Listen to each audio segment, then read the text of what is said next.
We're going to be talking about a great technique, combination cooking, but I am so excited about how we're going to be using it. We're going to be using it with this fabulous goose.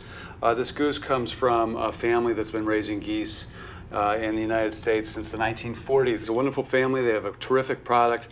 You can find them at roastgoose.com. That's where this one came from. I get them at my grocery store carries them. And we're going to cook it in this fabulous pot.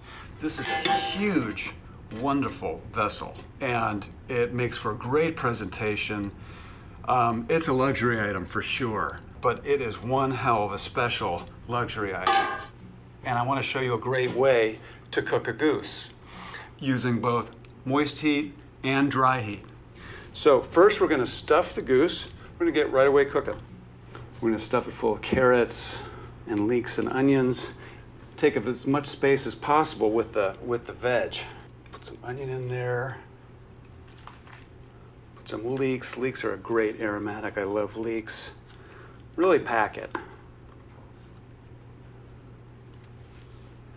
Okay, so this goose is packed full of aromatics. Now, the goose has an amazing amount of fat on it. And so I'm just going to make little light piercings all around just to facilitate the rendering of the fat. Because you want to get that out of the skin so that the skin can crisp. Look at this. You see that? Whole goose in this pot. And then we're going to pack the pot.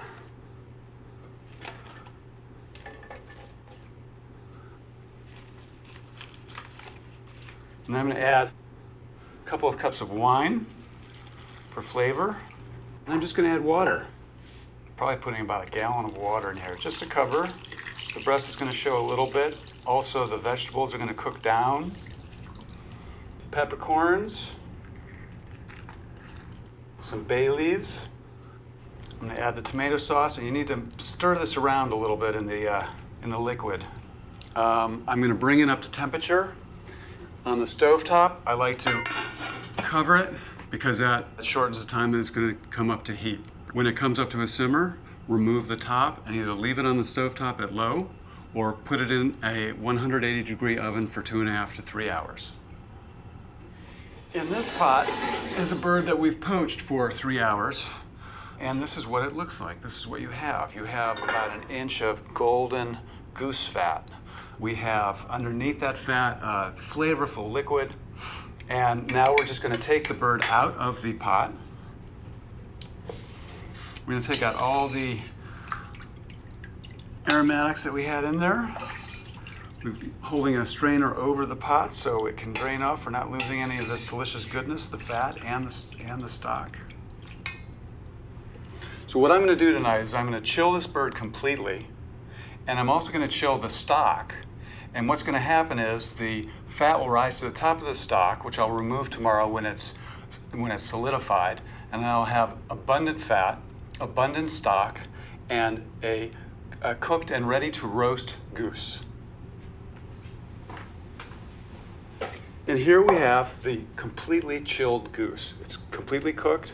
The fat has rendered out, and we have such bounty after that initial wet heat cooking, the poaching. I have about 1 gallon of stock. This is what it looks like. We've got some other stuff we're going to be using at cooking, which is already going. I've got some in the fridge. We have an extraordinary amount of fat from this thing. You can use this fat all year round. It's great for cooking potatoes. You can confit in it. It freezes well, so it's safe, so you can use it all year. The goose is bounty itself. So what I'm going to do is I'm going to slather it with some of its own fat. Get nice, really nice browning, really nice crispness. Give it a nice layer of salt. And now it's ready to go in the oven. Cook it uncovered in a very hot oven, 450 degrees or so, for 45 minutes to an hour till it's crispy and crackling and delicious. And into the oven it goes.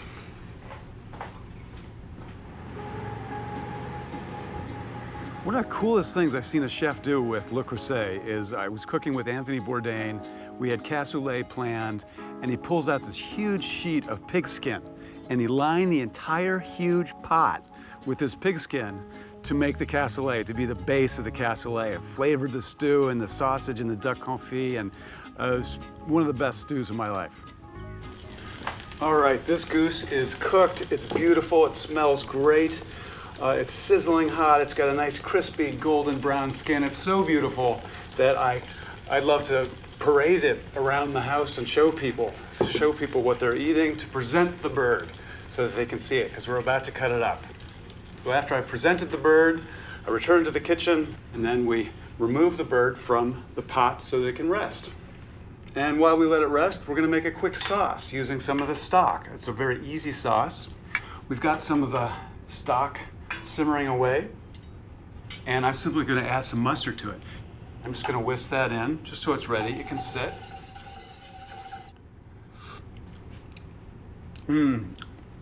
Very pungent, very mustardy. Will go great with the goose. Okay, so I've got my sauce made. It's going to stay hot.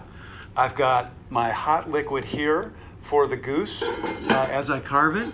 We're ready to carve the goose. It's rested for about 25 minutes now. Don't worry about carving. People get very uptight about carving it properly. With this presentation, we're just going to sort of chop the dark meat. So you don't need to worry about a beautifully presented wing or a beautifully presented drumstick. We're not going to do that. We need to share the drumsticks and the thighs. And why I love this technique is I'm going to keep all this dark meat hot in some of the goose stock. Keep it moist and flavorful while I finish carving the goose and finish the meal. So it's an excellent technique to use. And then we're just going to slice our breast meat, the nice slices, so our guests know what they're eating. And then we're simply going to rest that into our dark meat. And there's the finished goose. It's all cut up and ready to go. Okay, while the bird was resting, I was finishing up some roasted potatoes, roasted in goose fat, of course, and some Brussels sprouts with lardons. Add a little bit of salt, and we are ready to plate. First, I'm gonna take some of these beautiful Brussels sprouts. It's very rich, you don't need a lot. This goose goes a long way. We've got some goose fat roasted potatoes, and we've got a very hot, succulent goose. Put a little of this mustard sauce. It's a very loose sauce. It's almost like a jus for all the acidity. So we've got lots of moisture. And finish with some parsley to brighten the goose. So there it is. Roast goose dinner. Treat your family and friends. Combination cooking method. Do ahead, poach first, roast after. Keep it all warm in the stock so everyone gets a hot plate. It's a great meal for the holidays. Happy cooking.